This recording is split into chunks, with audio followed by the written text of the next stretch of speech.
ஒரு சின்ன எழுத்துப்பிழைனால கூட உங்க பிராண்ட் அடையாளமே தெரியாம காலியாகும்னு சொன்னா நம்புவீங்களா? ஆமாங்க.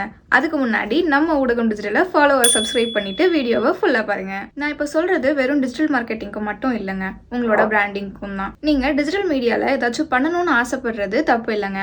ஆனால் உங்களுக்குன்னு ஒரு ப்ராப்பர் பிராண்டிங் இல்லாமல் பண்ணுறது தான் ரொம்ப பெரிய தப்பு. பிராண்டிங்கிறது உங்களோட பிஸ்னஸ் ஆர் கான்டென்ட் பேஜுக்குன்னு ஒரு அடையாளத்தை உருவாக்குறது. இதுக்குன்னு நிறைய விஷயங்கள் இருக்கு.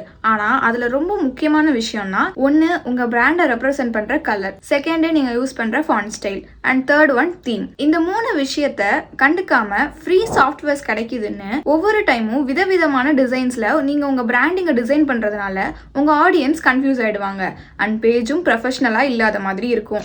இது ஒரு பெரிய டாபிக்ங்க. இன்னும் டக்குன்னு புரியுற மாதிரி சொல்லணும்னா, நான் இப்போ ஒரு 3 பிராண்ட் நேம் சொல்றேன். அதை சொன்னதும் உங்களுக்கு என்ன கலர் தோணுதுன்னு பாருங்க. பூர்விகா, KFC, போத்தஸ். நான் இந்த பேர்லாம் சொன்னதும் உங்களுக்கு ஃபர்ஸ்ட் மைண்டில் வந்தது இந்த கலர்ஸ் தானே. இதுவே ஒரு குட் பிராண்டிங்கோட எஃபெக்ட் தாங்க. ஸோ உங்கள் பிராண்ட் ஐடென்டிட்டிக்கு நீங்கள் என்ன பண்ண போறீங்க அண்ட் இந்த வீடியோவில் சொன்ன டிப்ஸை எப்படிலாம் யூஸ் பண்ண போறீங்கன்னு கமெண்ட்டில் சொல்லுங்கள். அண்ட் இந்த வீடியோ உங்களுக்கு யூஸ்ஃபுல்லாக இருந்தால் ஒரு லைக் பண்ணுங்கள். அண்ட் பிஸ்னஸ் பண்ணுற ஆர் கான்டென்ட் கிரியேட்டராக இருக்க உங்கள் ஃப்ரெண்ட்ஸ் அண்ட் ஃபேமிலிக்கும் மறக்காமல் ஷேர் பண்ணுங்கள்.